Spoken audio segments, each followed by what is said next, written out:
প্রায় 1 কোটি মেয়ে তাদের পড়াশোনা চালিয়ে যাওয়ার জন্য আর্থিক সহায়তা পেয়েছে।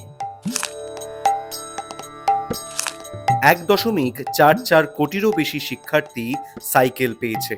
নিশ্চিত করা হয়েছে দূরত্ব যেন কখনোই স্কুল ছুটের কারণ না হয়।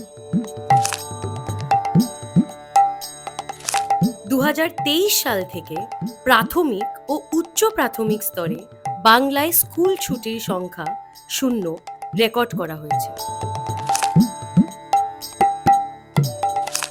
একাদশ ও দ্বাদশ শ্রেণীর 53 লক্ষ শিক্ষার্থী ট্যাবলেট এবং স্মার্টফোন কেনার জন্য আর্থিক সহায়তা পেয়েছে। শিশুদের শেখার মধ্যে দিয়ে বাংলা এগিয়ে চলে। বাংলার শিক্ষা কেবল ভর্তির মাধ্যমেই থেমে থাকে না।